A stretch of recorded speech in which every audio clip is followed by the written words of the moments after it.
We were jumping out with these 50-pound bags of beans with like Rambo knives, cutting them open, shaking them.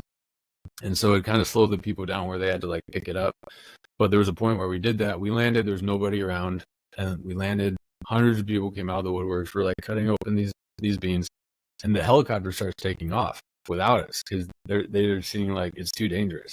So I had to run and jump in the helicopter as it was off the ground with the Rambo knife as it took off.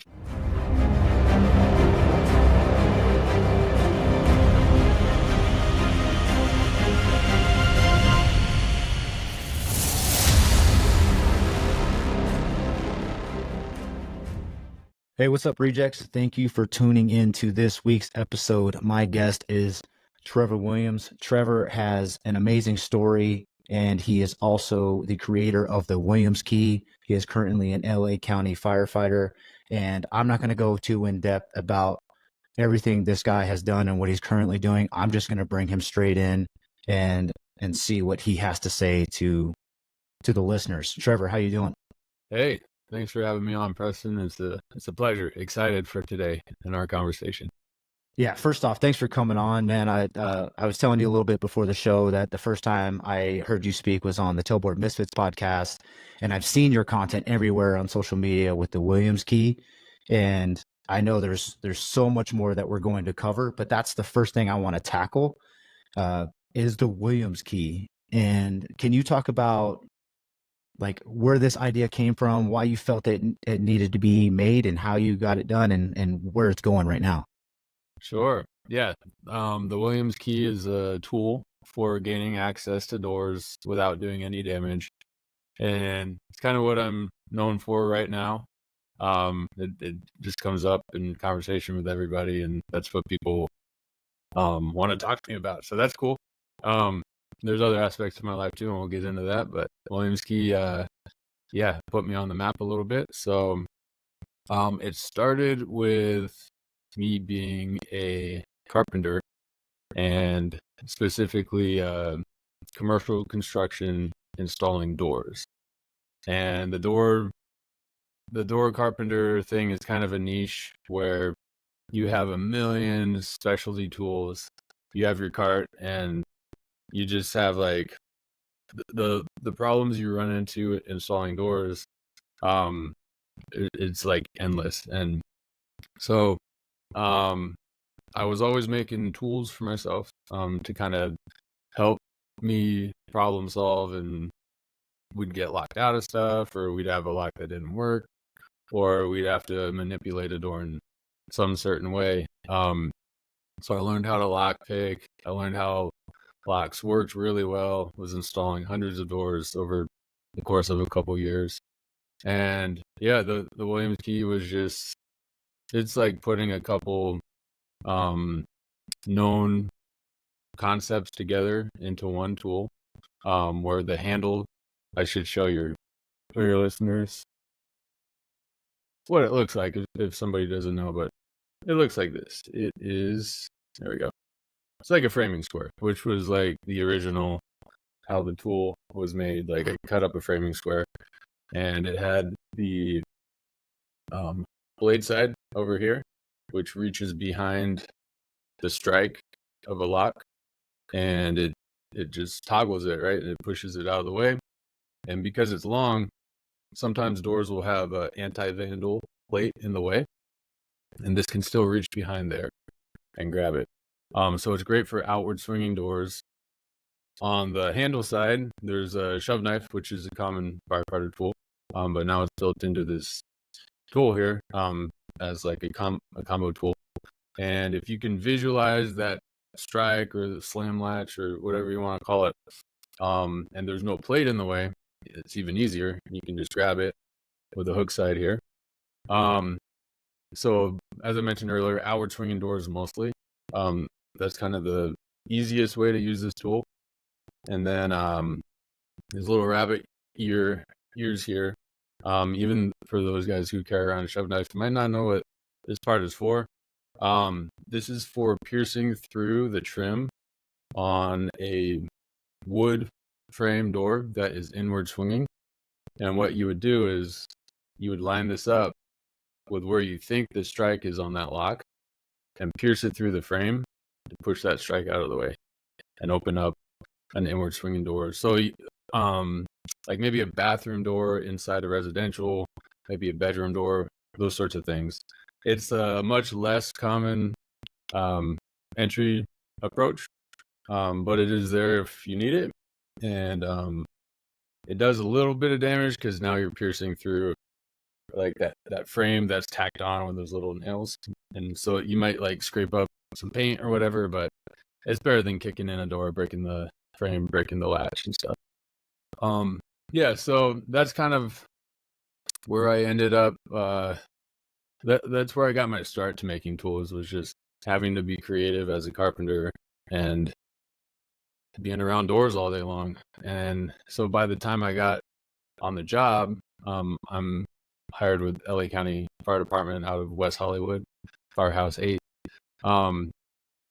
That city and that station is very dynamic with the types of apartments we get.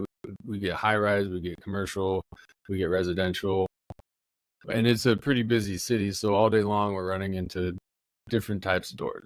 Every day I see a new type of door, and my favorite thing, just because of who I am and what I'm known for now, is like sizing up a door and knowing like a couple of different ways to get into every single door. So yeah, that's fun for me. And when I first got hired, I was a boot on probation. I had a little wizard kit. It was my little tool bag of lock picks and wedges and like wood wedges, aluminum wedges, air wedges. And then I had my Williams key, which I didn't call it the Williams key at the time. It was just a tool I'd made.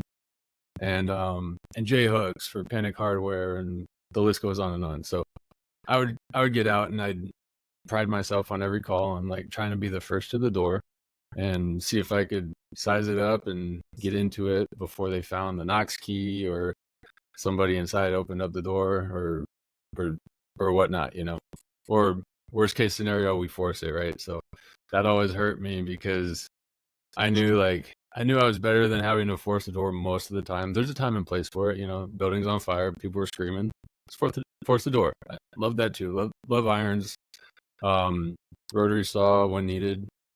But if we don't need to do damage and hurt that door, like that is my goal. Like save the property, right? So life, property, those are priorities for us, and then the environment. And so yeah, that's how it came to be. And before long, you're a boot. You're trying to be humble. Ruffle feathers, yeah. Yeah. So I try and do that. And the approach I took was like just being aggressive, go getter, but not like, hey, I got in there first or whatever. Like, I'm not trying to do that, right? But before long, people were seeing me do this every shift, and they're like, hey, man, you mind making me one of those stupid tools you carry around, and they can't give you a compliment, right? Like, no.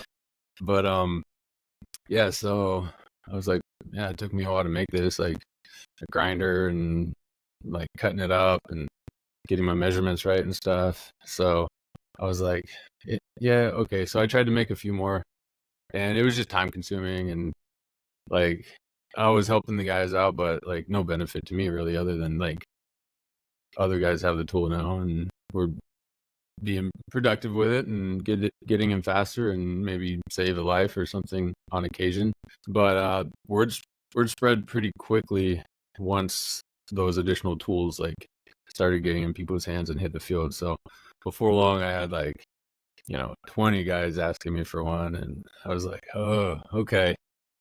And you're the boot. You're trying to be like respectful to everybody and like make everybody happy and stuff. So I was like, okay, I'm gonna look into having these fabricated, and I might have to charge you. It's like this is coming out of my pocket now.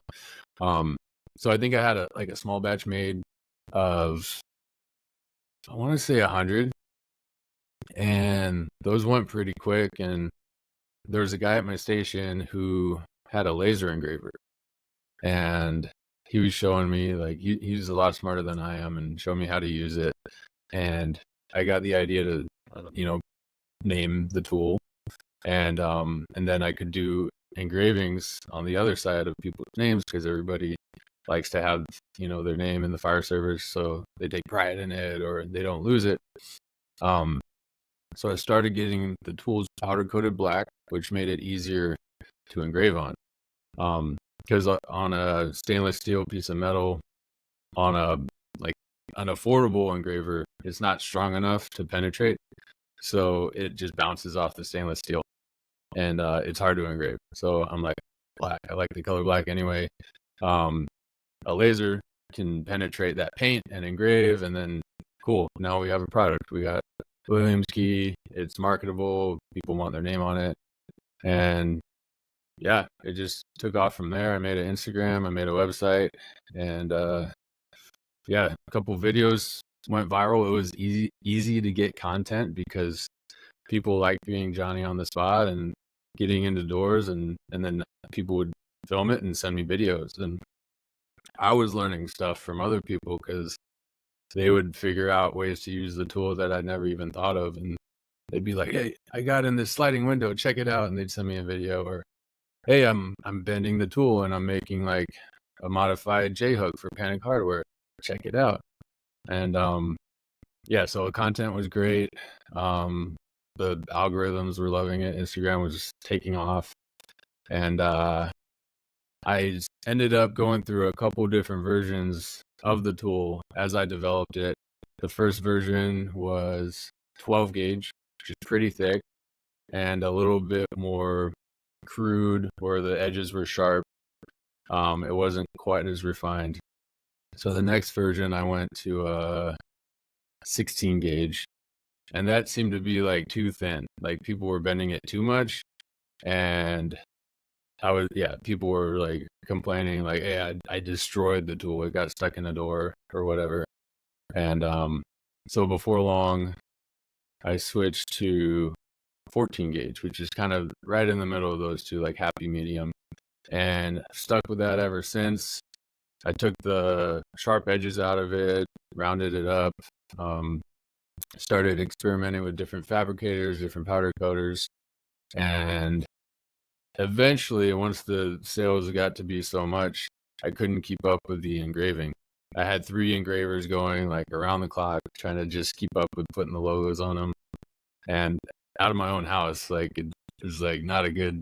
It creates smoke. It's not healthy, So eventually, it cost me more, but we started screen printing on the logo. And that's like, I didn't do that. That was just part of the fabrication process, where let's see, I think it was like a water jet cut, and then a powder coat, and then a screen print, and then I would get the finished product. And if somebody wanted their name on it, we'd leave one side blank, and we could put a name on for an extra cost. And yeah, it's been growing ever since, and that kind of laid the foundation for me to be creative and come up with other tools.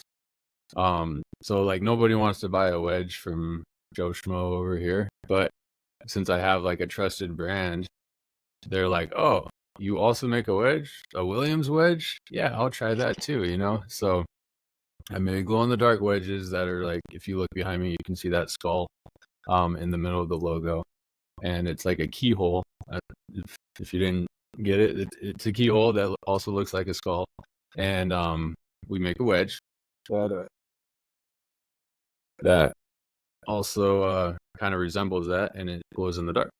So guys lose wedges all the time, right? We're always leaving them on scene and stuff, but with it glowing and being like a high vis, one, you can see it in the dark if you've used it at night, and also like it stands out. So much less people are losing those now, so that's nice.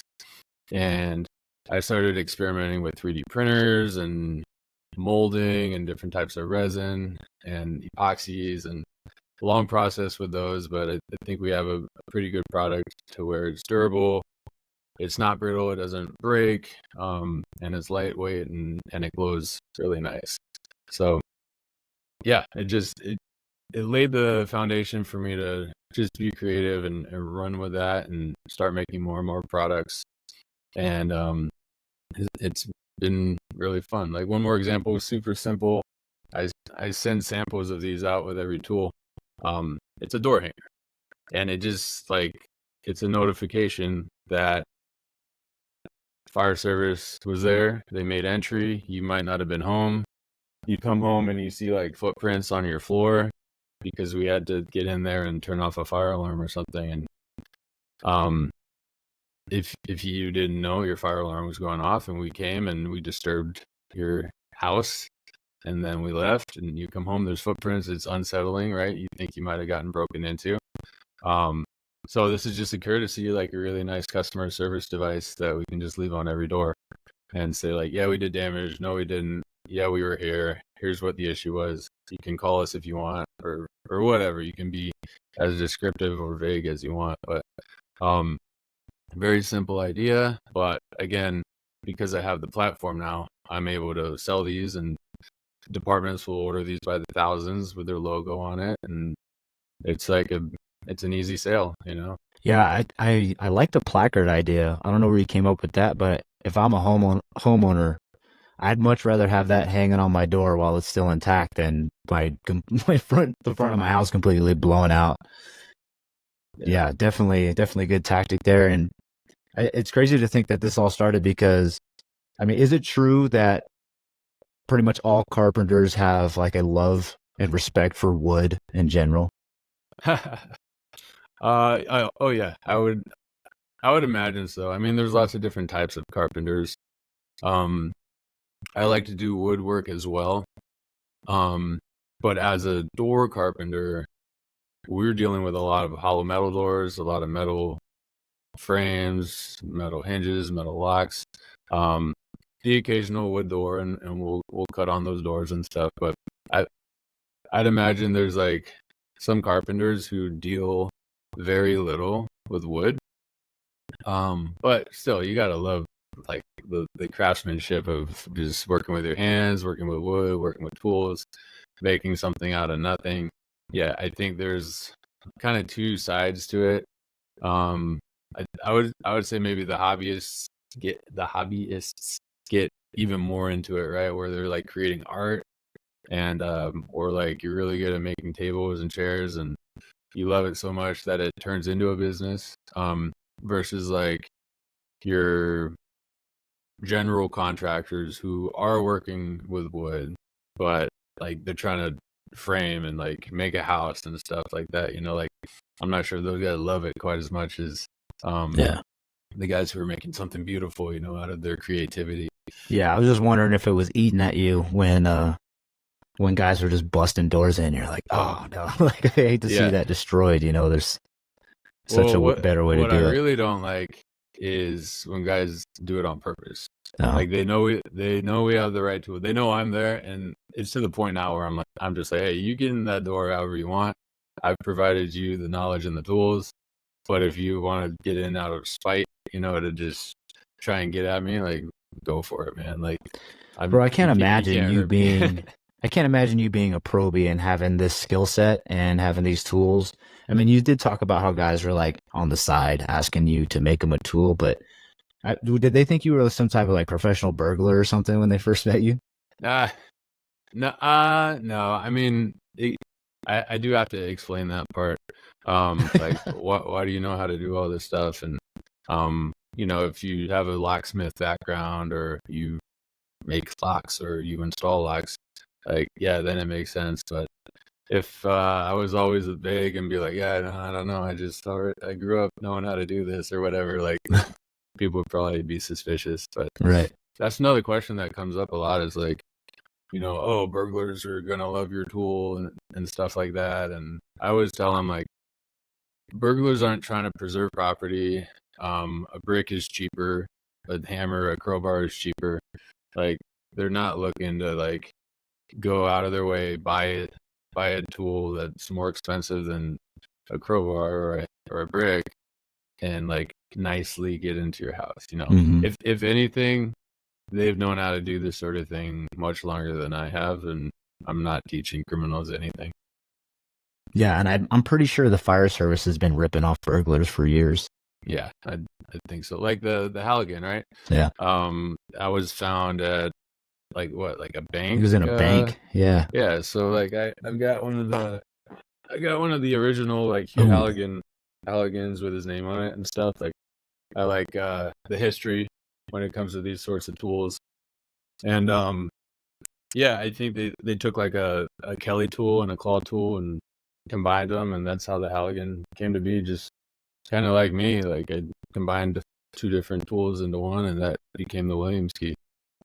yeah. I was actually going to ask that because, Hugh Halligan made that tool, but rumor has it, or history states that the FDNY didn't buy his tool because it was a conflict of interest, right? He was an employee. Do you Yeah, have that issue with LA County? I do. Yeah. Yeah. Yeah. So I've never tried to push it on my department. I know that it's like it can be difficult, like red tape and stuff, and I don't want to be the guy because there's guys who kind of figure it out and get through and still get their stuff sold to our department. And to me, like it's not about that. Like I just want guys to be better at their trade. I tell people like, hey, make your own tool if you want. Like you don't need to support me. I want you to be better. So if money's an issue, like just make it. If you want to save time and have a nice product, like yeah, buy one of mine. But individually, guys have like hundreds of guys have bought the tool for themselves, and they make great probie gifts and promotional gifts and that sort of thing. And I try and hook up our guys, specifically like the brothers on my department, brothers and sisters. Like if they want it, like I want to make it as easy as possible for them to get one. Because I've sold like I don't know, probably over 30,000 of these, and every major city in the U.S., like every major department, probably has one. Like there's whole departments who've purchased them, and like New York buys them all the time, and Boston and Chicago, and like big departments. So it's like it's out there, it's well known. There's other tools that are kind of similar that do similar things, but I think the quality of mine is like the best, and the brand like speaks for itself. So people keep coming back to me for these tools, and sometimes they'll lose them or they'll get stolen, which is why I recommend putting your name on it, at least getting that engraved, or write it yourself. But I also have a ton of distributors at this point. Like the Fire Store is a big one, probably my biggest one. And they push out a lot of keys, and I think I've got maybe 20, a little bit over 20 different distributors. Some are brick and mortar, most of them are online.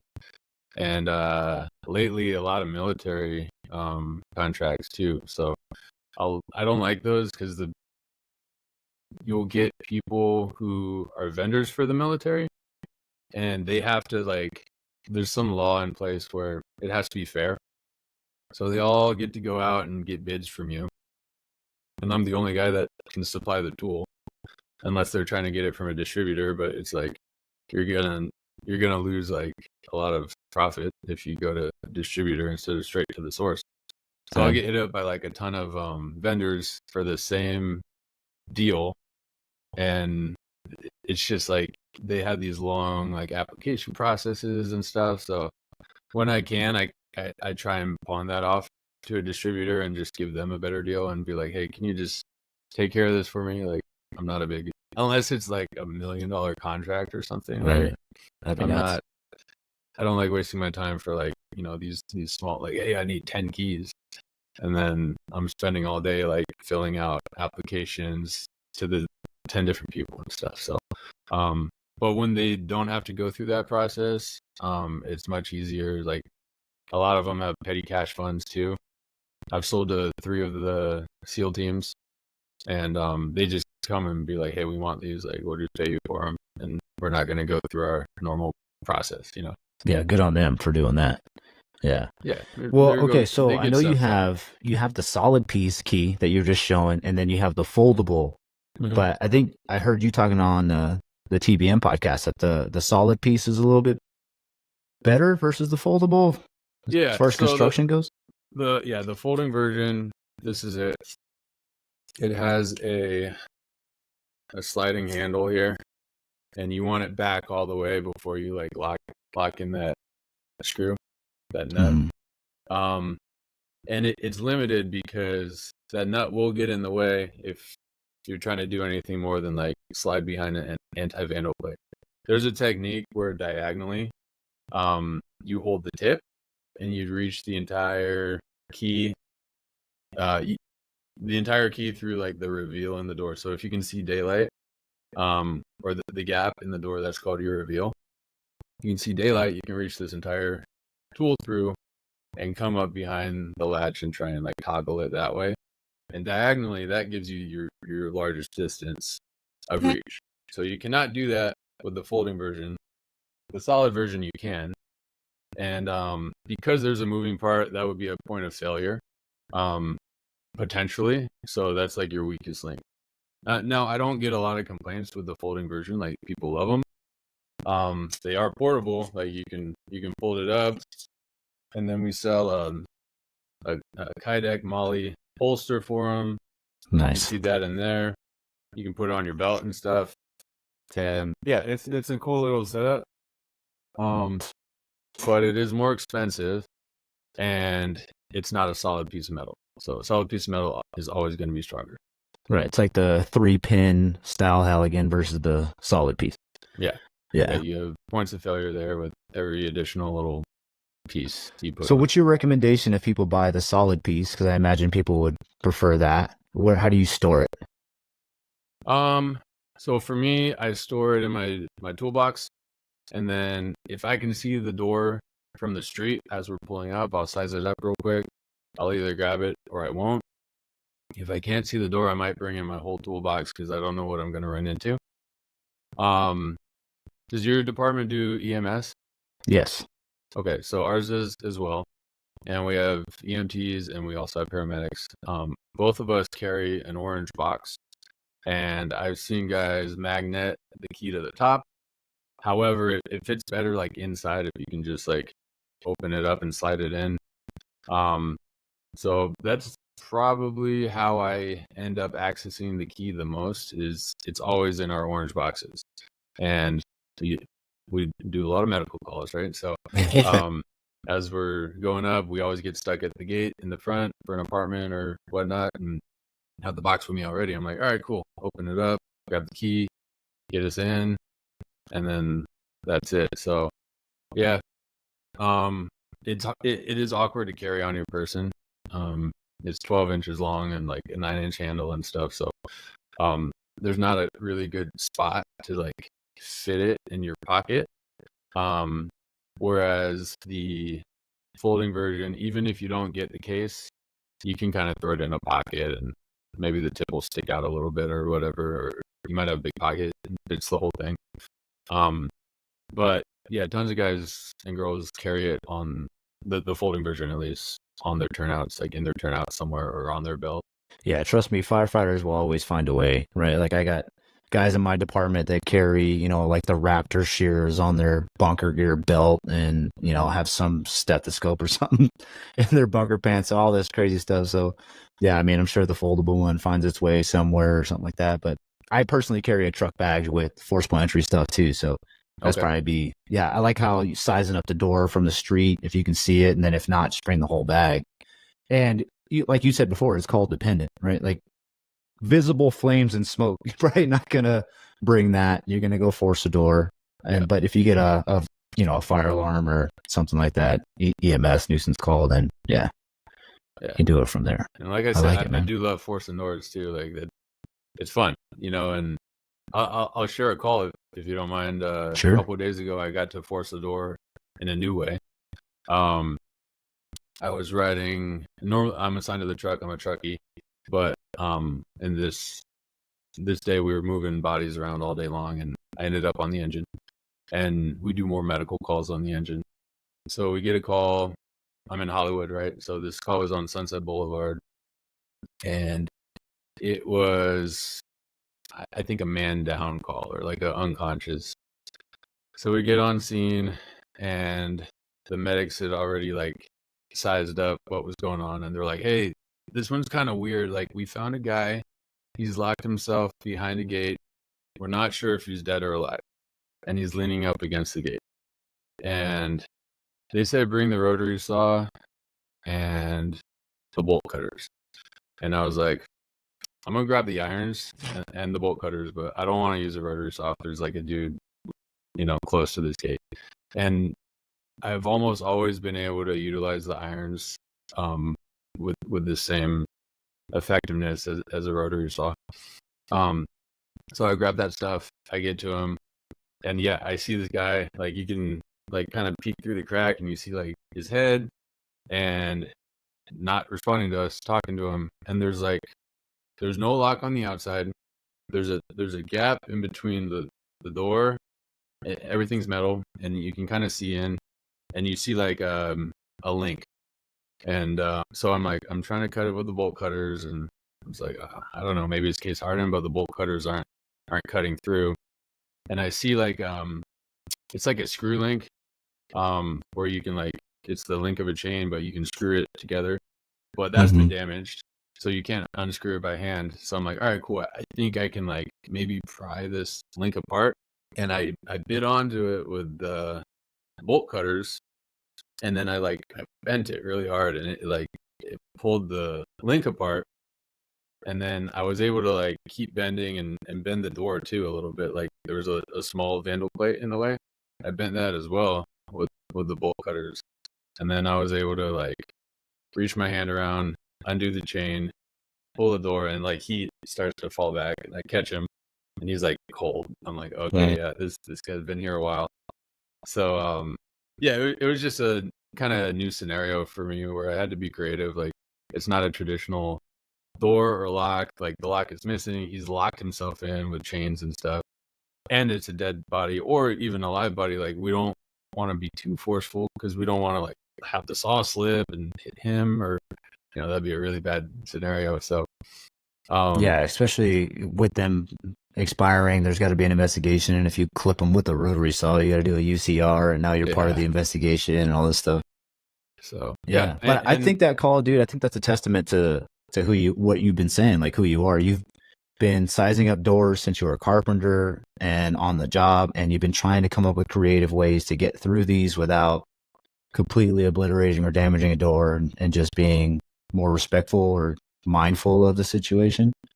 And that story is pretty cool. You didn't even have to use, you weren't even promoting the Williams key at that point. You were just like, hey man, this is part of the job. Yeah, no, and yeah, the right tool for the job. And people ask me like, does my key get into everything? I'm like, no, like it won't get past a deadbolt. Like there's lots of applications where it will not work. Like, and I make no claims to it like working on every door. It's not a miracle tool, but it is a tool for the toolbox, and that's why we have multiple tools. Like you don't see anybody just running around with one tool because there's so many different types of jobs to be done that there's no cure-all, right? Yeah, no, it's great, man. I love the fact that I've got you on here now, and I had Adam Haywood, who's a saws and through the lock guy out here, and he works in Adams County, which is north of Denver, Colorado, and it's kind of a mixture of commercial and residential, and he started encountering those problems as well, like different commercial doors that were ultra reinforced, and he had to figure out different ways to do it, instead of just beating the crap out of it with saws and forced entry tools, man. And it's cool. Yeah, it's cool to have you on here, and Adam Haywood, just these different creative through the lot guys. It's pretty awesome, man.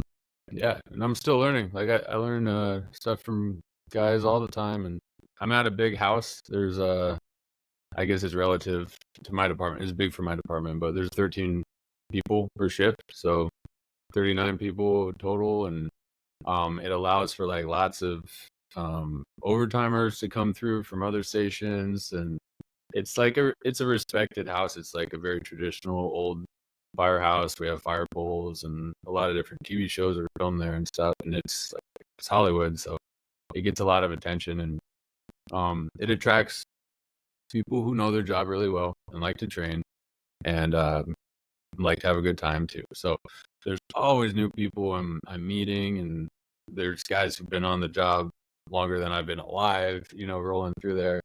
And there's just so much knowledge to be to be learned, and sometimes it's like what not to do too. But I'm learning every day. So Yeah, man. And how long you been on the job?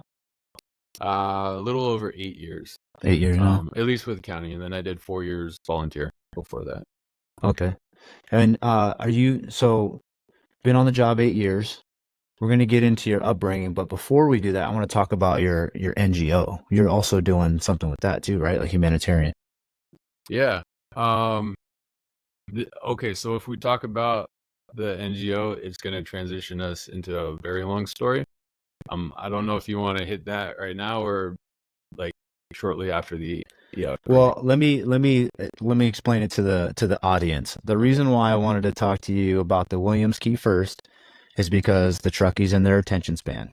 So I Makes wanted to touch on the firefighter stuff and getting through the lock because that's kind of like present day stuff, and I didn't want it to take away from your story overall. So for the people that do know you, they know what's coming. All right. For the people that don't know you and your story, I'm just gonna let everybody know, like, please give this guy the time and respect to tell his story. It's one that you're not gonna want to just shut off in the middle of it. So make some time. And I'm just gonna hand it over to you, Trevor. You can start wherever you want to start with the story, and it's all yours. Okay, cool. All right. Yeah, buckle up, everybody. No, I'll breeze through my childhood real quick. And then we can get into the meat and potatoes of another like pretty crazy reason why I'm a firefighter and just everything that has happened in my life and who I am today, like kind of all ties together. So, I grew up as a missionary. I was born in Virginia, but when I was 4, we moved to Africa, and I lived in, it was called Zaire at the time. It's the Democratic Republic of Congo now, and we were there during civil war, civil unrest. There was like, yeah, it was just really bad, and if you've seen Hotel Rwanda, that was happening during while I was there. Rwanda borders Zaire, so we had a lot of Rwandan friends. Um, Tutsis and Hutus were fighting, like big tribal fighting, on top of like president and military and all that sort of corruption going on at the same time. So eventually it got too dangerous for us in Zaire. We moved to South Africa and in Johannesburg.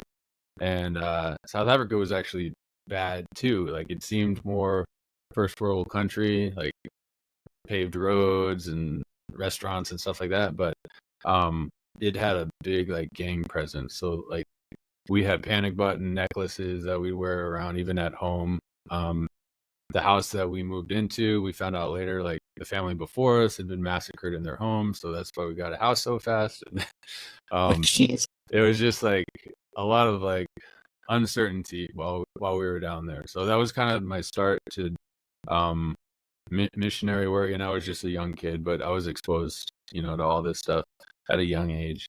And we eventually, after South Africa, moved back to Zaire for a little bit. But it had already changed its name with the war that's going on. So I was in Africa about 4 years, came back to the States to reset, recoup, and lived in Connecticut for a little bit. And then when I was 12, we moved to Haiti. For your listeners who, most people know who Haiti is now, but back then, like nobody knew what Haiti was. They thought it was hell. They thought it was Hades, which is a different place. But now Haiti's been put on the map due to a few reasons we'll get into here shortly. Geographically, Haiti is attached to the Dominican Republic. So some people vacation to the Dominican Republic. It's much nicer than Haiti. Together they make up the island of Hispaniola, and they're about 565 miles south of Florida. So if you ever visit Florida, Miami, and whatnot, you might have experienced some Haitian culture. New York as well. A lot of Haitians travel to Miami and New York. But yeah, so we were in Haiti kind of doing the same thing. My dad was working for World Vision, which is a large nonprofit organization. We were Christian. So we weren't doing like church planning and preaching and that sort of thing. The World Vision does like 1,000 different things. So they do like education and teaching people how to plant crops and clean water projects and housing and sponsoring kids.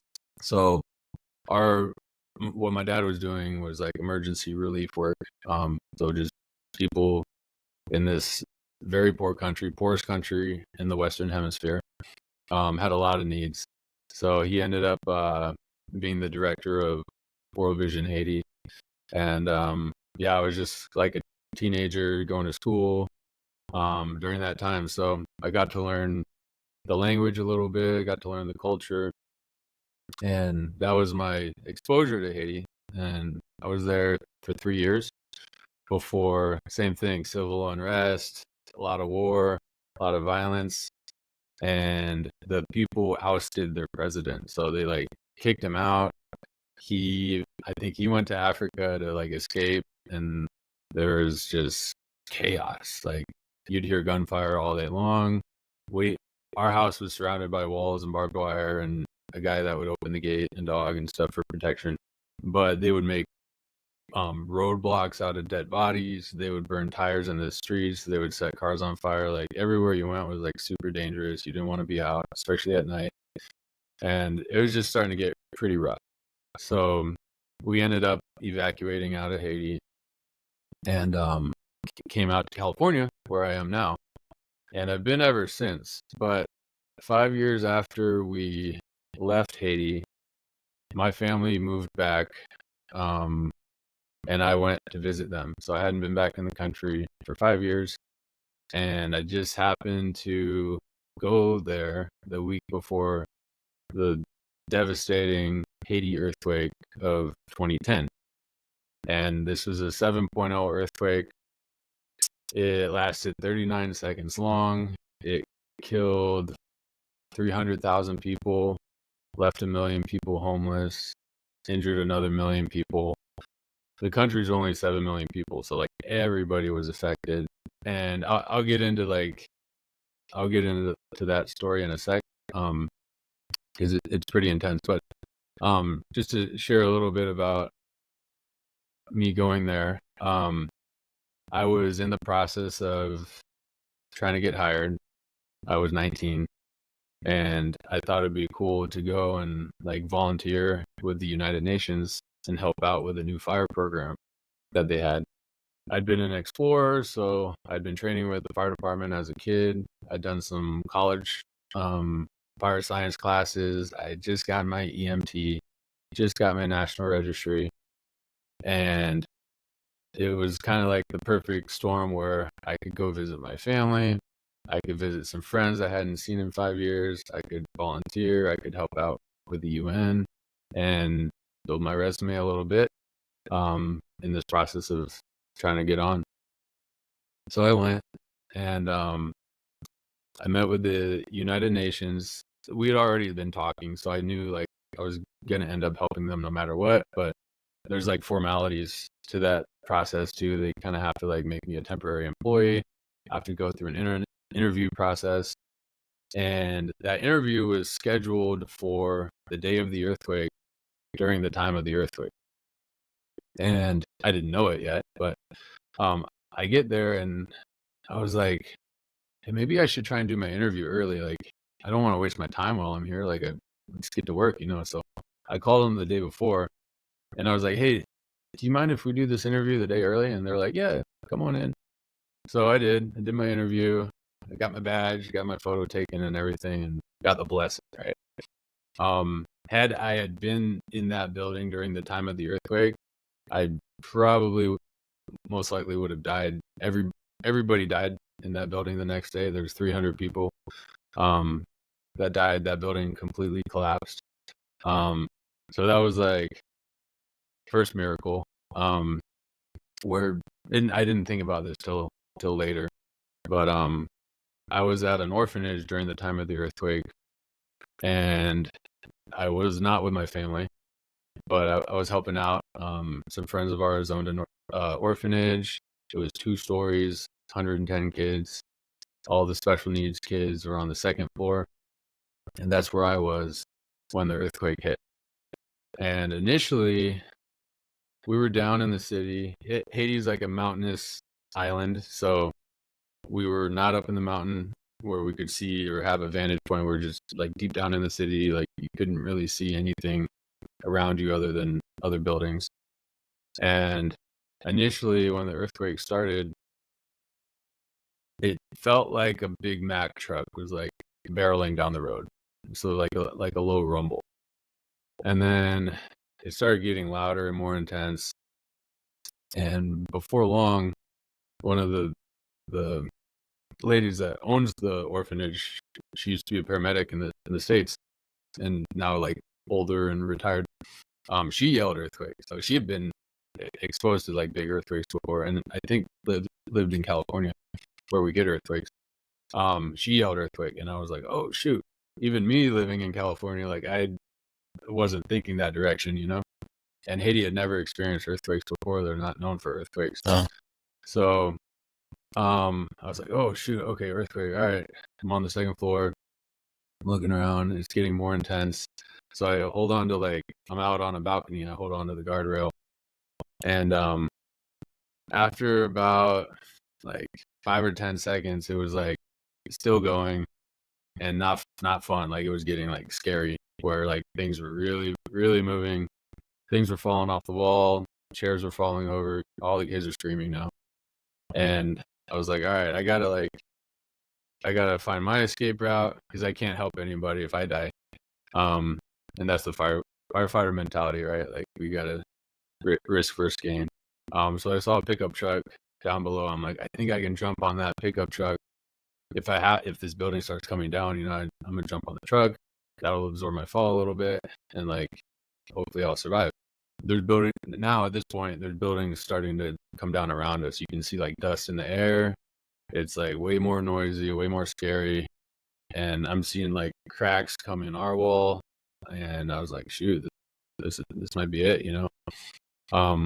So as I mentioned earlier, it was 39 seconds, which seemed like an eternity. It seemed like 10 minutes. Like you just kind of go into like slow motion, like all your adrenaline is kicking in, and it's just like you can hear your heart rate beating and stuff. And our building didn't collapse, which was like a miracle in itself. Part of the wall had collapsed that surrounds the house, but none of the kids got hit, and our building did not collapse. So once the shaking stopped, as quick as we could, we started getting all those like special needs kids out because most of them can't walk. And we found like a safety zone where we're away from, if the building were to collapse, hopefully not get hit by the building, hopefully not get hit by the walls. Our space was limited, but we knew aftershocks were going to start coming. And so we had everybody sit. And then once we're sitting, I'm like, oh shoot, like I wonder like how bad that was, you know, like what the impact was, because there's no statistics out yet, or we didn't know the rest of the country, you know, just got leveled, or how many people just died. We didn't know if anybody died. Like you could make that assumption, but there's no, you know, the cell phones went down, so our phones weren't working. Everybody was trying to make phone calls. The tower, like cell phone towers, a lot of those had collapsed, and my family wasn't with me, so I had no contact with them. And this was, I think it was close to 5 p.m. When it happened. So it was like just starting to become nighttime. Before long, it got dark, and eventually my dad showed up because he didn't know where I was, but he had an idea. Like there was a good chance I was at this orphanage, and he shows up by himself in his car, and he's got this look on his face that I'd never seen before. And he's like, Trevor, we need to talk. And he pulls me aside and he's like, hey, I went back to the apartment where your mom and your 2 sisters were, and there's nobody alive at the apartments, and it completely collapsed. It's a 5-story apartment. They're on the bottom floor, hanging off the side of a mountain, and it had pancaked down completely. And so he went and he went looking for them. He knew that they had been there. They had just gotten home from school, and there's no signs of life. So he didn't say they were dead, but he implied it, pretty strongly. And I initially refused to believe, that could happen to my family. As missionaries, we felt a strong calling by God to like be in that country, and I always trusted, he would keep us safe and stuff. So I didn't want to believe that at all. And it was too late to go back and look that night, because one, it was dark, but it took him like hours to get to me. And at this point, it's like pretty late in the evening. The roads were dirt roads to begin with, but now there's like dead bodies all in the roads. There's walls that, were surrounding the houses. Those walls had like fallen into the road, and it's just really tough to get around. And so I went with him. He said, tonight we're going to try and stay with the pastor. He lives up in the mountains. It's safer there. And he said he has a satellite phone where we can go and call home, call the States and get people to pray for us and give them an update and stuff. So I get in with him, and we're like slowly driving through all this carnage. And you see parents, by candlelight digging and trying to dig their kids out. And you see same thing with the kids. You see kids trying to dig their parents out. And there's already like piles of bodies that they've been pulling out, and like, all right, they're dead, just leave them, like keep looking. And yeah, I wanted to help. But it's like we had our own priorities. Like we had to take care of ourselves and like kind of regroup and figure out our own game plan. It's also not safe. Prisons broke open right away. People were already looting. There's already, you could hear gunfire already, like people trying to protect themselves from bad people. So it's just total chaos. And we made it up the mountain, and that night it is really hard to sleep. The aftershocks kept hitting, and these were big aftershocks. Like these aftershocks were as big as like some pretty big earthquakes. Like you're getting 5.0 aftershocks that are bringing down compromised buildings. So there's more and more collapses, even much later. So yeah, and it was like there's hundreds of aftershocks. They were very frequent. So every couple minutes you'd feel another one. And yeah, definitely couldn't sleep that night. All I could think about was my family, and hoping they were alive, or maybe one of them survived, or just trying to like process my thoughts with that. And I did my best to like stay hopeful and believe that all of them were alive. And the next morning, as soon as it started to become light early in the morning, I was up and I was like, come on, Dad, let's go find them.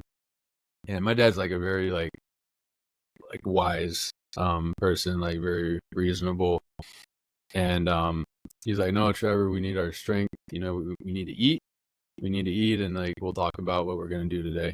And I was like, okay. So we're sitting at the table eating, and I'm like trying to force down food, but I wasn't hungry. I just wanted to go help. And he starts talking about funeral plans for the family, and I was just like, oh man, that's when it really hit me hard. Like he really believes they're dead. And I had to like excuse myself from the table. I got up. We're up in the mountains now at the pastor's house, and I walk over to the outside balcony. I go outside, just kind of catch my breath and get some air and deal with my emotions. And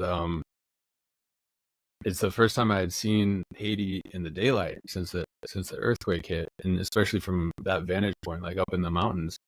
And I'm looking, and like I couldn't believe my eyes. Like there was just fire everywhere. Like the earthquake created a bunch of fires, so there's smoke headers still. Like there's a haze in the air still from all the rubble and debris.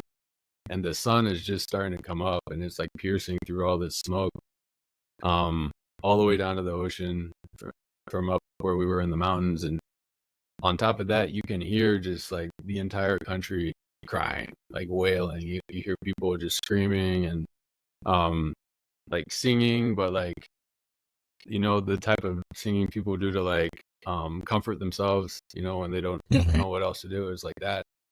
And that's when I started to cry. I was like, holy cow. That's when it really hit me. That was like a very vivid image in my mind that I'll never forget, you know, seeing that for the first time and kind of coming, like seeing the reality of it all. Like, where before I was just trying to like convince myself like, no, we're gonna be okay. And then seeing all that, you're just like, oh, this is not good. And still no statistics on like the devastation, but my dad being the director of World Vision in Haiti, he was the first point of contact that the United States had with Haiti. And CNN's the guy's name was Wolf Blitzer at the time, famous reporter. CNN called my dad on air right after the earthquake happened. I don't know how they got in contact with him, but my dad was like, yeah, it's bad. I don't know any other details. Like, I got to go find my family. Bye, you know? But yeah, so from there, we made a list of like what we needed for the day, like water, shovels, gloves, body bags, not for us, you know, for other people we'd find. And started making our way down the mountain to go dig out my family, or, you know, go find them wherever they were. And we're driving down the mountain. The pastor, it's his car. He's driving, and my dad's in the passenger front seat. I'm in the back seat, and I'm like holding hands with my dad, and we're praying and just trying to prepare ourselves for what we're going to see that day. And you can see like people, they don't know what to do. There's people coming up the mountain covered in like debris and like injured and like carrying like a couple clothes. And then there's people walking down the mountain, same scenario, but like with their suitcase and stuff, and they don't know where to go. And like everybody is pretty much lost their home. A lot of them have lost family members. A lot of them are injured. And like, I don't look the same way a Haitian does. Like, there's a different demographic there. But in that moment, like, we were kind of making eye contact with each other, and we'd all experienced the same tragedy, and it felt like we were all connected, and we're all brothers and sisters in the same going through the same thing, right? So it was tough. It was really, really heavy.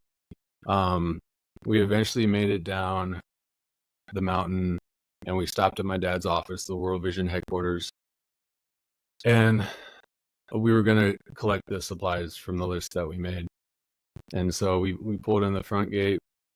We get out, we start trying to grab stuff, tarps and water and stuff. And we start hearing a commotion. We start hearing yelling. And my mom and one sister come in the back gate, like limping, holding each other, covered in debris, kind of beat up.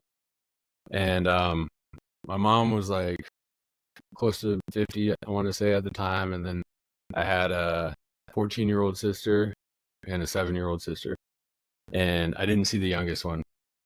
But like we were like all ran over, and they were alive, and we held each other and stuff. And I was like, oh man, maybe the youngest one didn't make it. And somebody else was holding her because she couldn't see. She had debris that got in her eyes and stuff. And they brought her over, and she was alive too. And like, yeah, we all just held each other and cried, and it was like the strongest emotion like I've ever felt, going from losing them or you know, hoping they weren't lost, but you know, feeling it, to getting them back and getting a second chance. And yeah, it was just a beautiful thing. So you can respond to that if you want, or I can continue. Yeah, did you, so listen to your story, man. Like, you were 19, right, when all that happened? Mm-hmm. It's like, from the moment the earthquake happened, obviously your firefighting or just, being a first responder skills kind of like jumped in. You're looking at escape routes and things like that. And you're already working at an orphanage. You already know that you have to take care of people. So you immediately went into work mode. I don't know if that was a distracting sense for you to not necessarily worry about everything else that was going on. You were just kind of like caught in the moment with that. Yeah, it was probably a good distraction. You can't let your emotions get the best of you, as you know, as a firefighter. You have a task to complete, and you do what you were trained to do. And you can think about it and process it later. So if I was caught up with like, oh, I hope my family's okay, and like I was in the back of my head, but at the same time I was like, there's so much to be done here. The thing I had to fight the most was I wanted to go outside the gates when the earthquake first hit instead of stay with the kids, because I knew like there's probably people trapped. There's probably people like that might be savable, like in the first couple minutes, that are getting crushed by a rock or something. But I had to force myself to like stay with the kids and help out, because there was such a big need to, like 110 like freaking out kids. On top of me just like going out on my own all a rogue and like trying to be a hero or something, and I'll get sucked into that real quick, and then that also intrigues me too, because I know eventually you do that. You go into rogue mode kind of, but do you think, like with your time in Africa as very young and dealing with people that are going through a civil war, that you just became someone that like goes out and worries about helping other people over your own well-being? Or is that just something like innate characteristic that you have? Yeah, I think it's just kind of, it became second nature to me as always helping, right? So before I knew I wanted to be a firefighter, I didn't start going down that route till I had moved to California, and I was like starting to think about what I wanted to do with my life. But it came so naturally because my whole life growing up, I was a missionary, and I was like, we were helping people as much as we could, and like giving the shirt off our backs, and giving people our food, and yeah, it's just there's not much of a question, in my opinion, and in my experience, when I see somebody in need, like I gotta help them.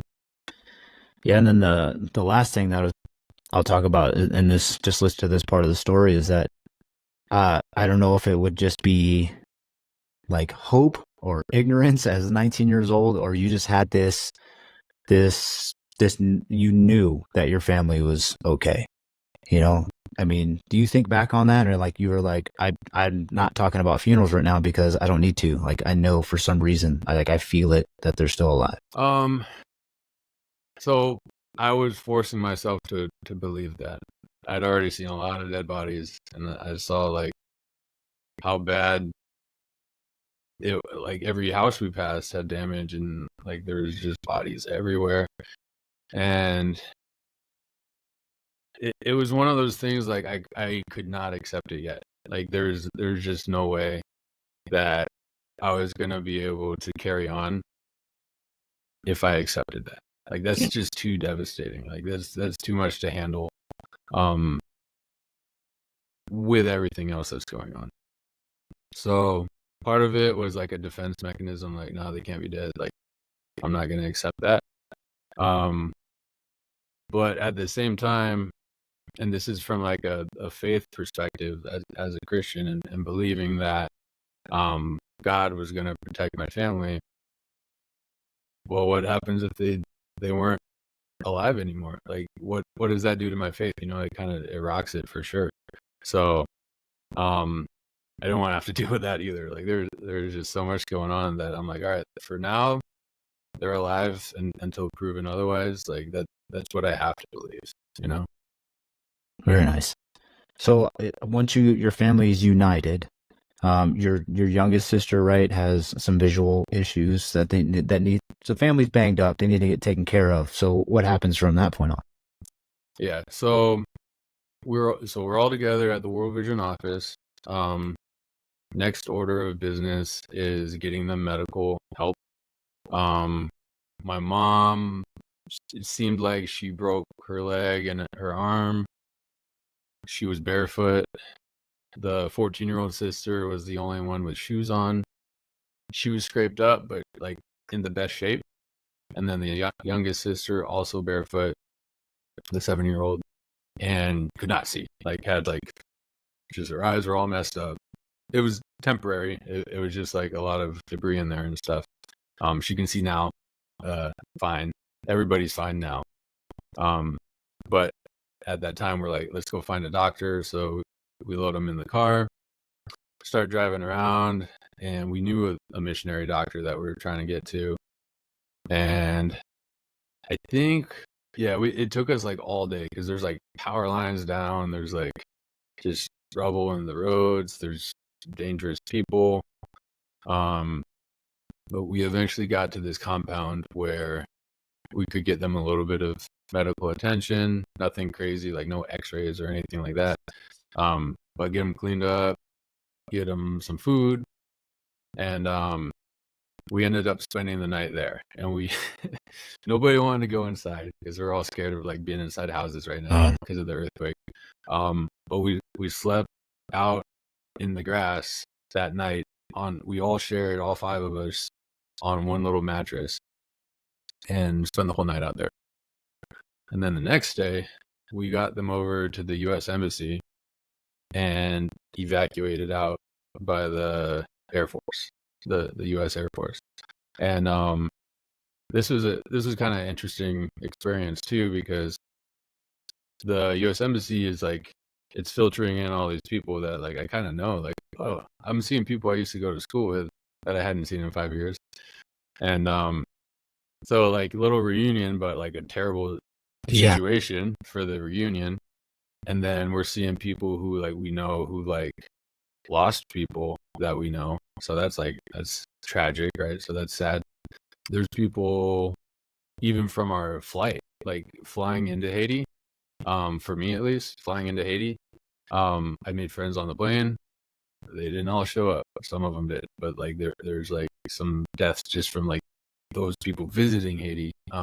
That I knew for like a few moments. Who had tragedy.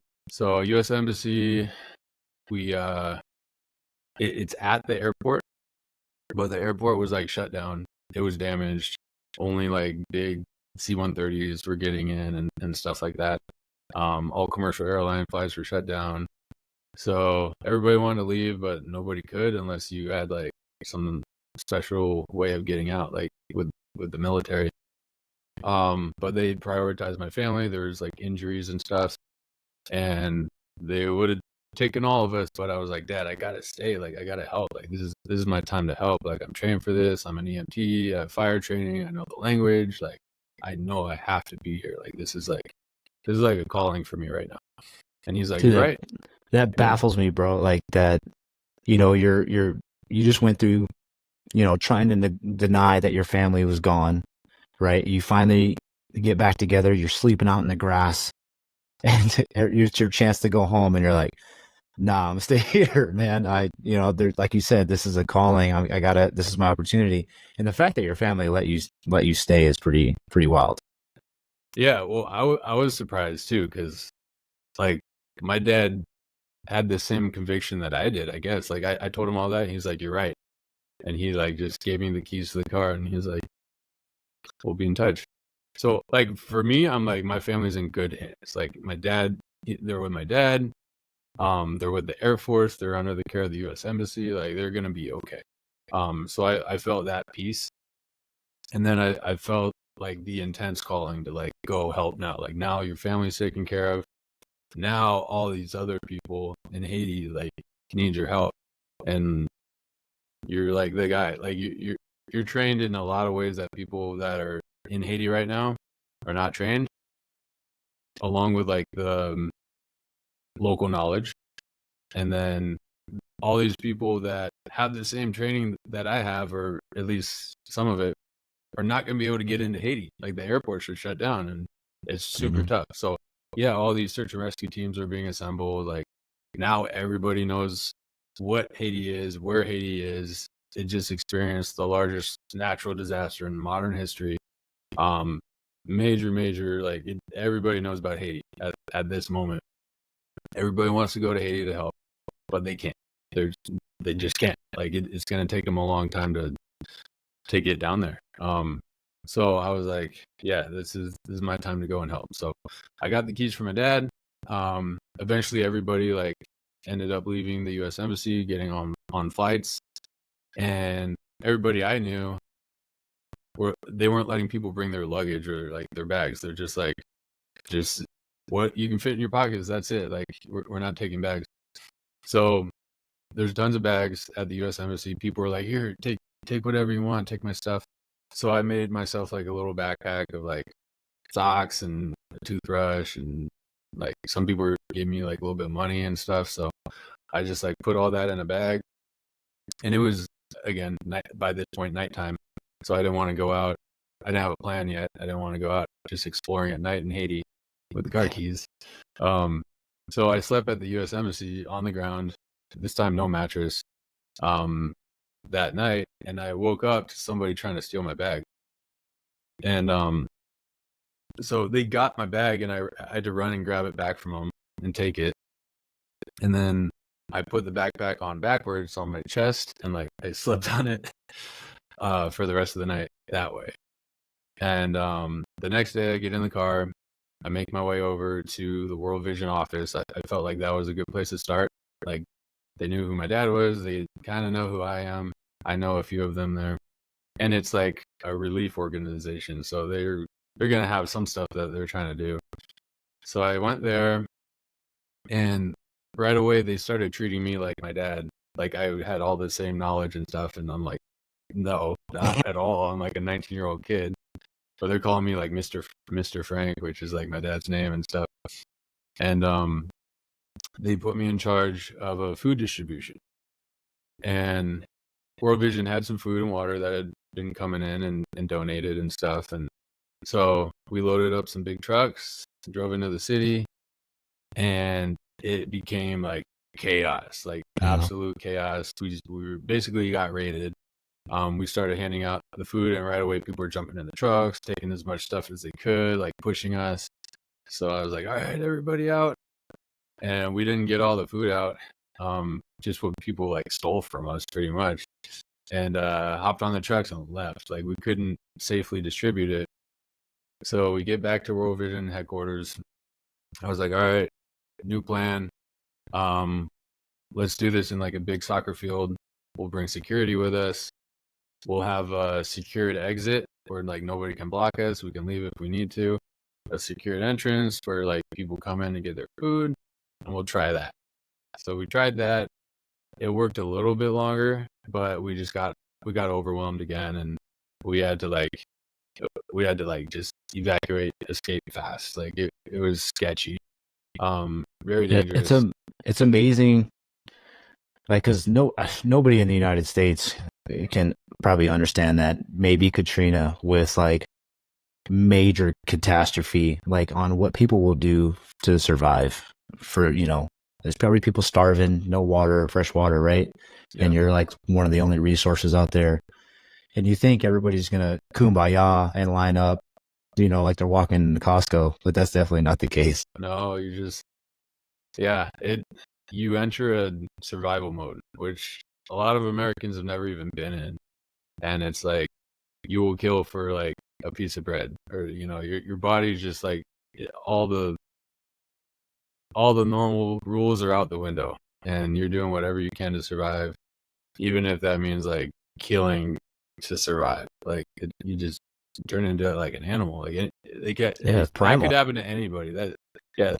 That's not like any specific type of people or anything like that. That's like human nature. Human nature. Yeah, once we lose our basic needs, you just turn into like an animal. And so yeah, that's what we're dealing with. And it didn't work. So we had to go back, and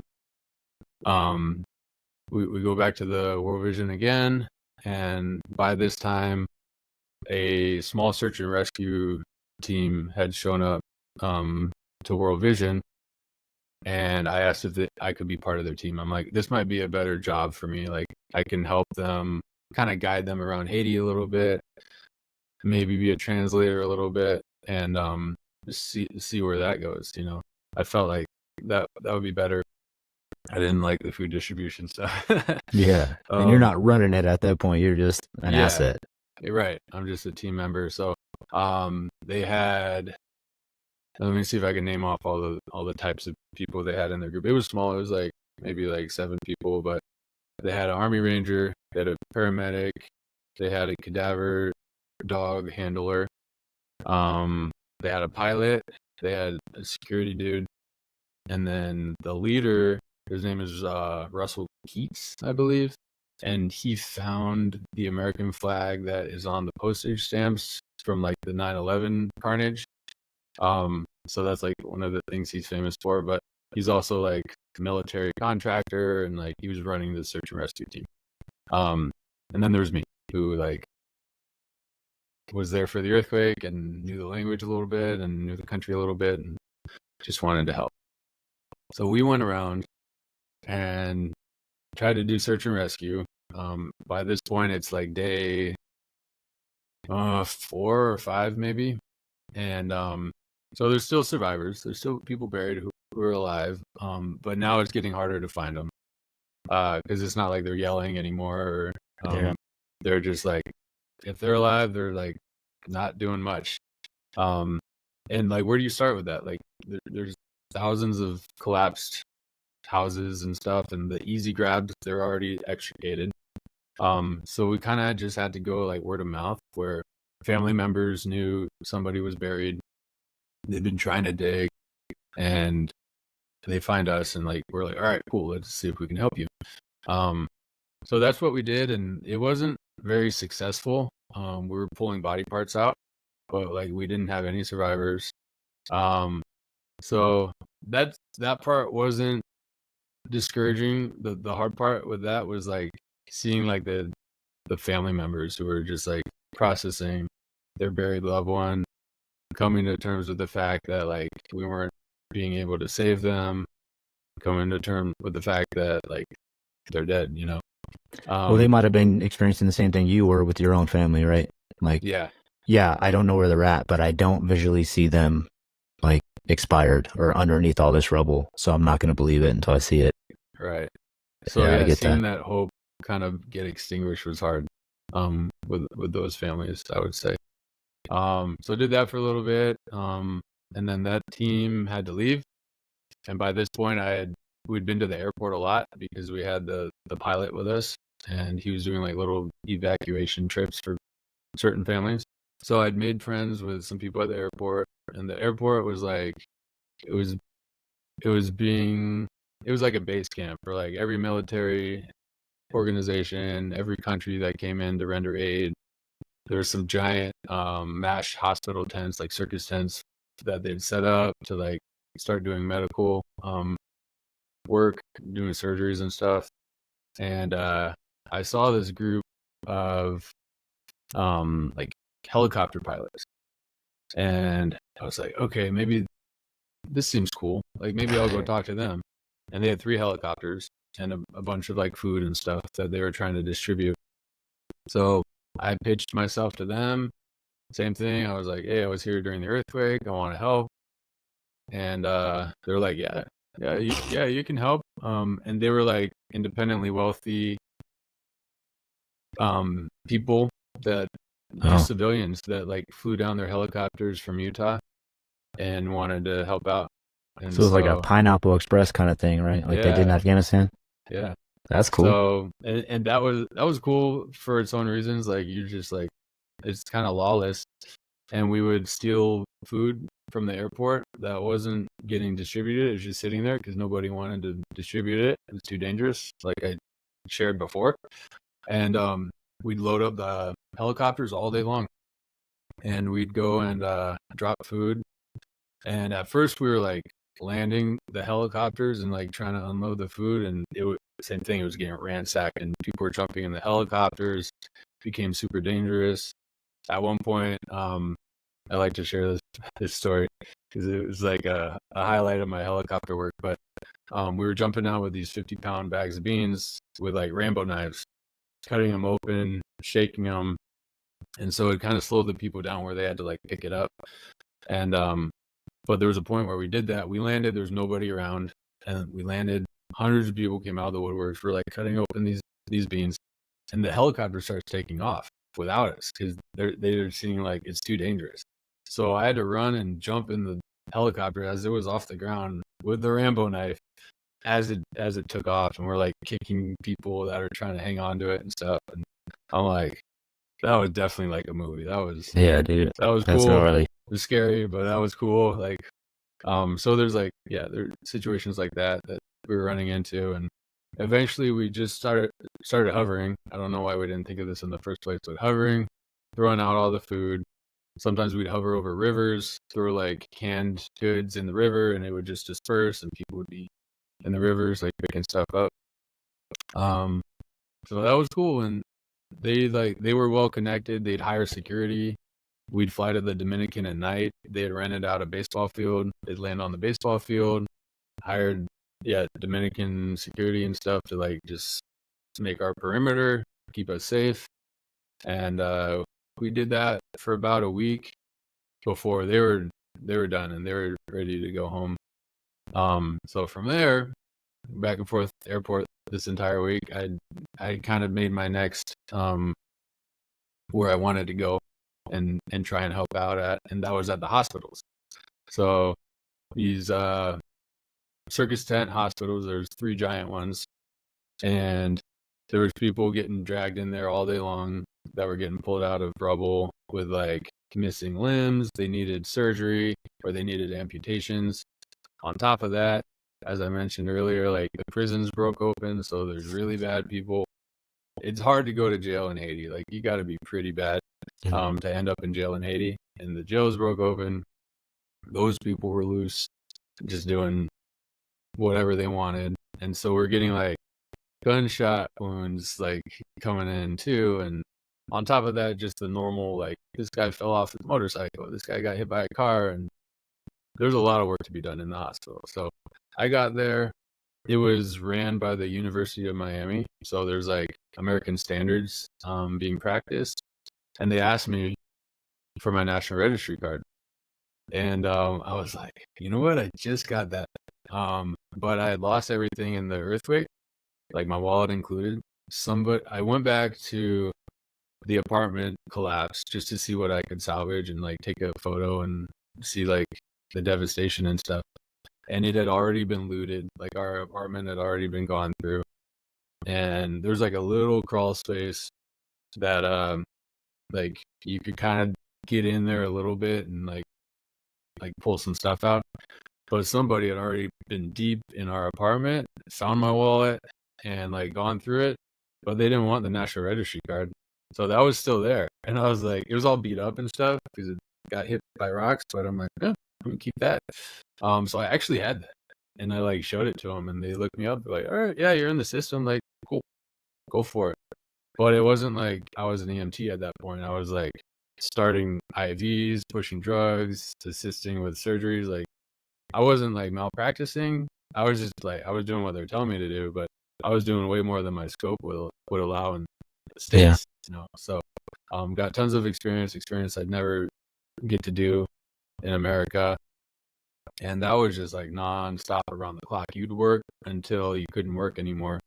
There's like cots set up, so you can go take a nap, eat an MRE, and right back at it. And yeah, I was just like, yeah, there's no union mandated breaks out there. No.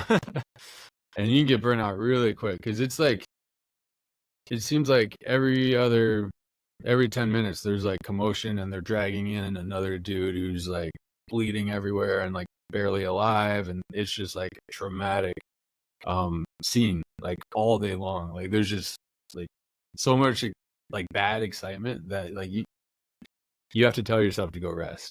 Like otherwise you'll just never stop. There's so much work to be done. So I after about a week there, I had like the most seniority because people would come for a few days, get burnt out, leave. And I ended up being in charge of orthopedic. What's it called when it's like after post-op? I think Post-op. Orthopedic After surgery, from orthopedic surgery.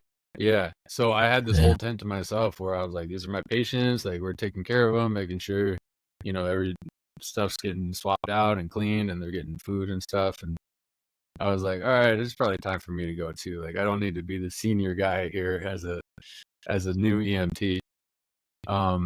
So I moved along and I found my next thing, and that was rubble removal. So I found a crew that was going around and removing rubble for villages where like their well got covered, so they don't have access to water anymore. So we go and spend all day like digging out their well again and get them clean water. But that was the last thing I did before I was like, okay, it's time for me to go home. Like, I need to figure out how to get home. I've barely talked to my family or anybody. I've just been like nonstop working for the last month. And people were telling me like nobody's leaving Haiti. Like the airport's still shut down. Like there's no commercial flights. There's been people waiting since the earthquake to leave. Like good luck trying to get out of here, And I was like, okay, but I'm gonna try.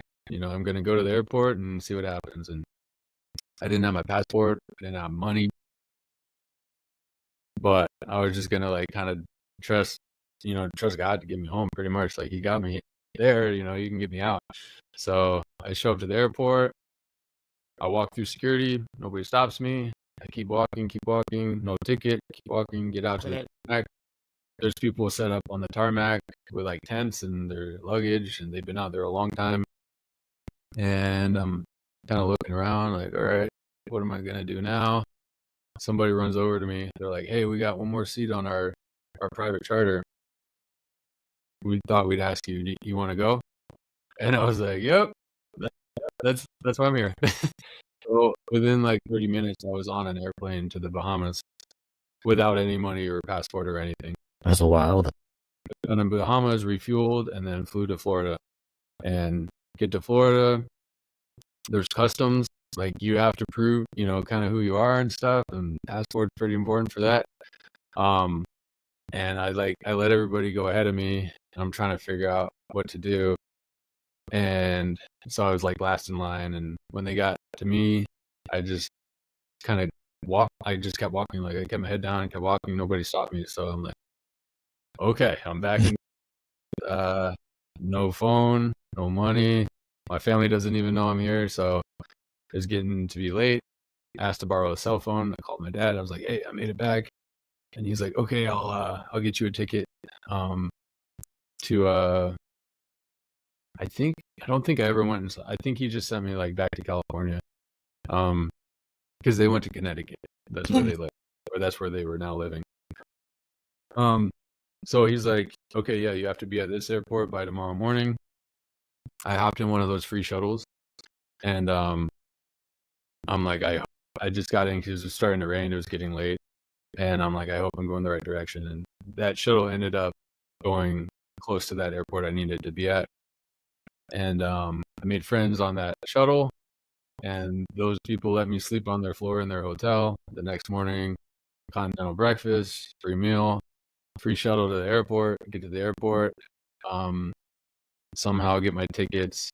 I think I had to like kind of talk my way through a lot of stuff. Like, hey, I just got back from Haiti, like that sort of thing. Like special circumstances, no ID. I got my ticket though. Like I'm just going home, and yeah, nobody stopped me. So that's how I got home. So pretty crazy, like even that part of the story of getting home. But yeah, that's my Haiti story. Dude, I listened to that story, and then you working in West Hollywood. I think you're selling yourself short. You need to go knock on some doors in Hollywood and be like, hey man, this is my story. We could probably make a movie out of this. And then just see where that goes. I don't know. It's a crazy story, man. I mean, not to take any of the seriousness away from it. I mean, it's amazing to think about all the little wins and how everything was just guiding you in this direction, right? And then you're a person of faith, and you'd like to Thank you. I mean, God was guiding you in the right path. Just the fact that you went there to visit your family right before the earthquake, he put you in that place for you to serve. And Not a I know coincidence. you know that, but I'm just saying for anybody that's listening, man, it's an amazing story, and it's cool that you were there to make that impact, Yeah, and your family was able to, you still have your family to this day. It's yeah. pretty compelling story.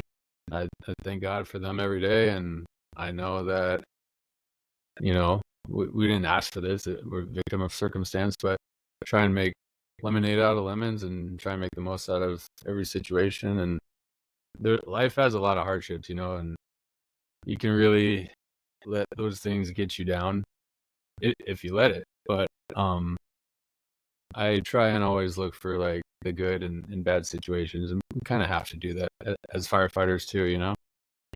Yeah, that was one thing that we talked about before we started recording on touching on a little bit, right? Is the building resiliency, and um, obviously your upbringing, everything that you encountered as a kid, as a teenager, everything with Haiti and LA County, it's kind of hardened you a little bit. I don't want to say desensitized you, but it's made you more capable of dealing with hard times than, say, someone that, you know, grew up in a small town and never really experienced a ton of hardship. Yeah.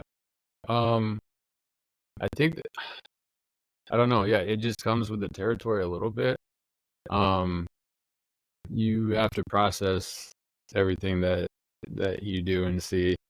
And processing that in a good way is going to keep you alive, right? If we end up having too much trauma and we can't mentally like handle it, that's when you see like the mental health issues, and we lose a lot of people in the fire service, first responder community to people who can't handle life anymore, right?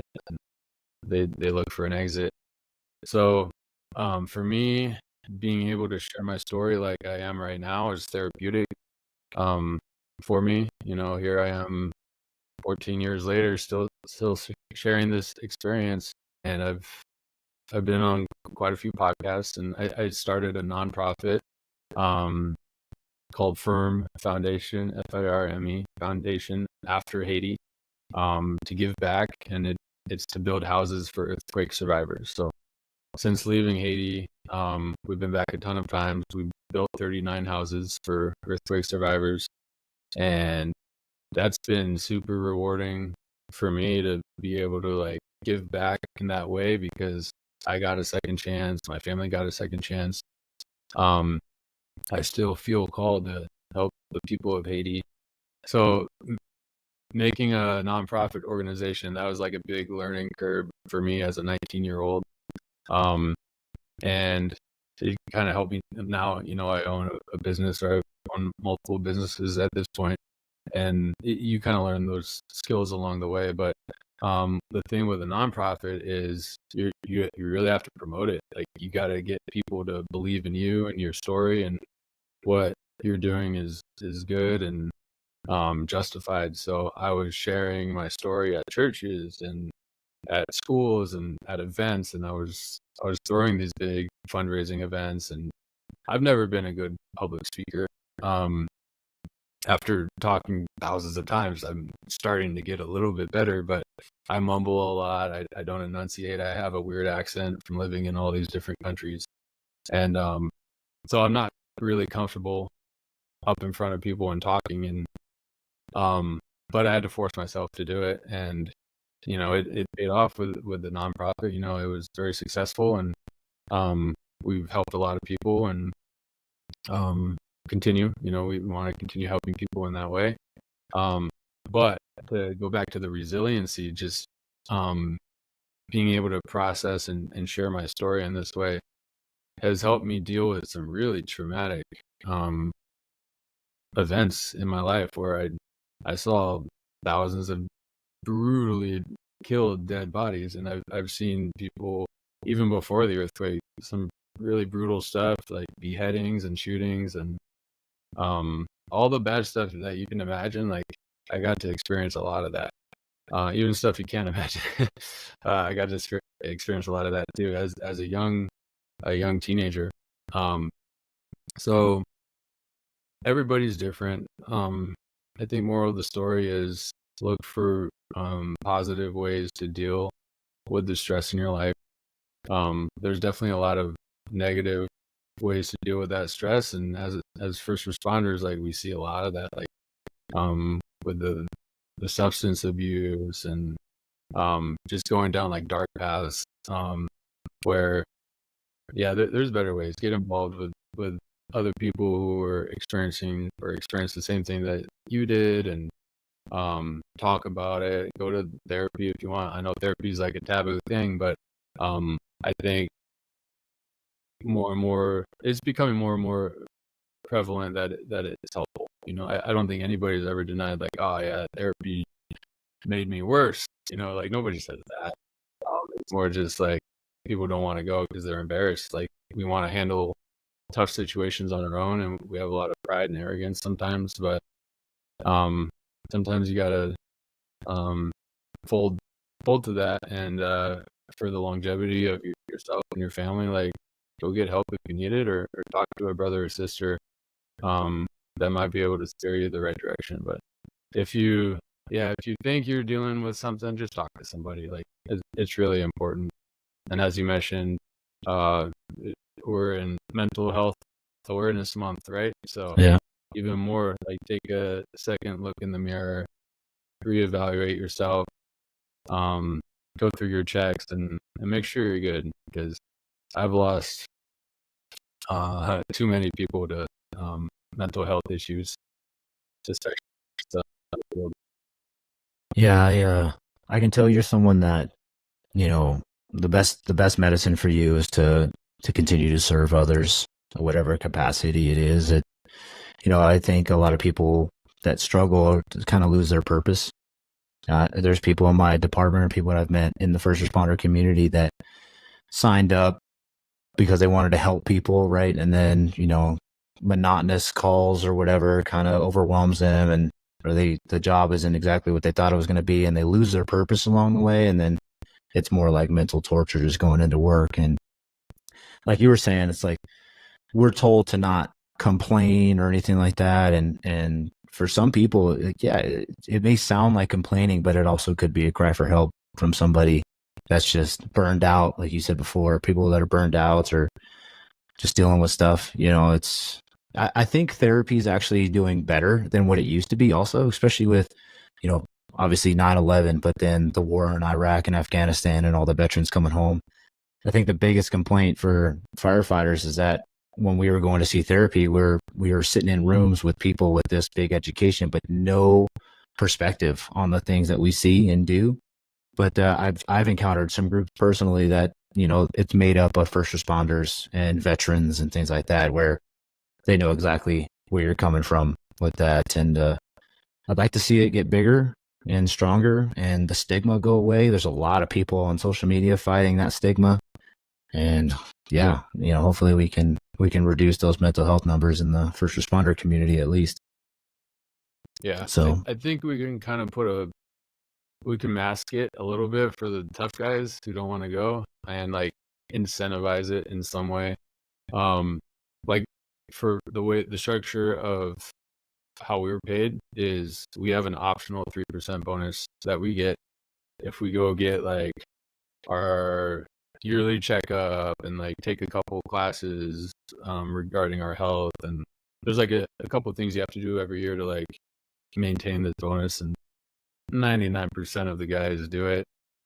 There's a few that are like not healthy enough to probably like do it, and they're in a bad spot as it is. But if there's a way to like, hey, this is part of your bonus now, like you get to go for one session, and if you like it, you can go for more, but you got to do at least one. I think that would be a cool way to just make sure guys are doing it, and then they can be tough about it and be like, oh yeah, I had to because of the, it's part of the bonus or whatever. So yeah, man. Are you continuing to go around and talk? And I know you don't like doing it, but are you still like going on the public speaking tours or anything like that? I haven't pushed the fundraising in that way in a while.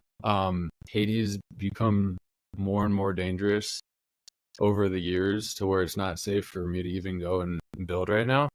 So we still like, collect money and stuff like that. And we're kind of waiting for the right moment to go back down and build again.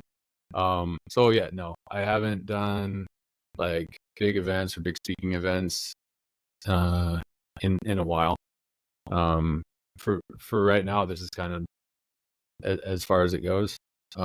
There's even guys at my station who like don't know my story because I don't push it on anybody, and like it's got to be organic and sincere. Like if I'm gonna take the time to kind of share, I mean, we're going on over an hour and a half right now, and it's like we could have barely skimmed the surface. Like it gets a lot deeper if we want it to be. So, it's funny when somebody finds out like this story or something. I have a couple stories, but this one, and they're like, dude, I worked with you for like 5 years. I didn't know that. So I'm not always out there just like on my soapbox, just like talking about this stuff. But when the opportunity presents and I think it's valuable and people care, then absolutely. Yeah.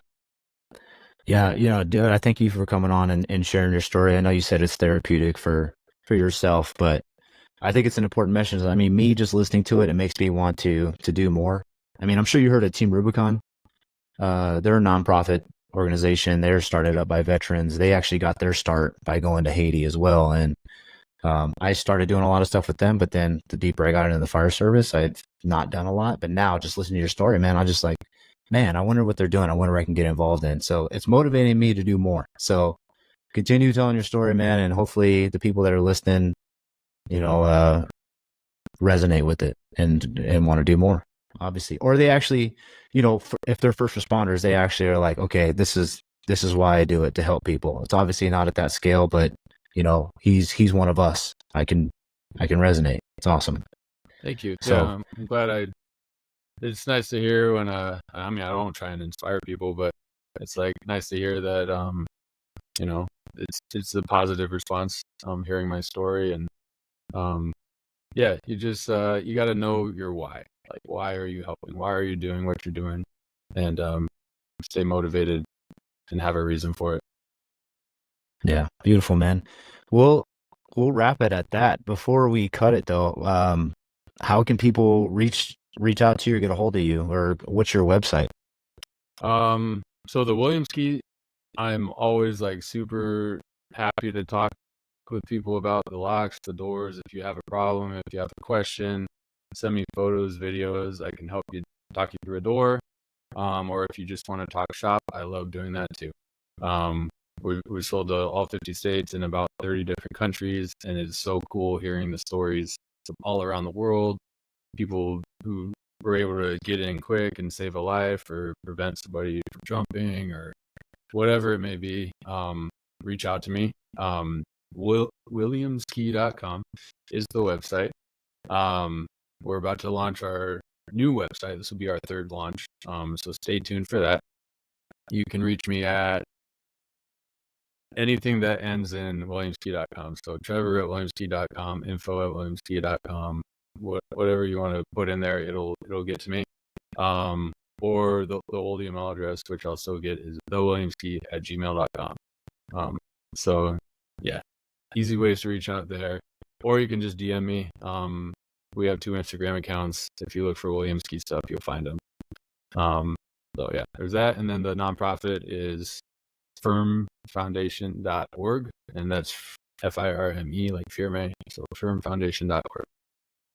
Can people make donations through that website? Yeah. Cool. Okay. All right.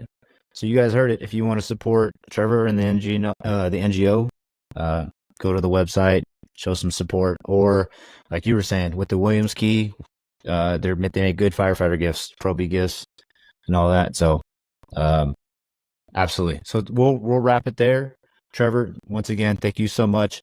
If you listen to this, make sure to share the show.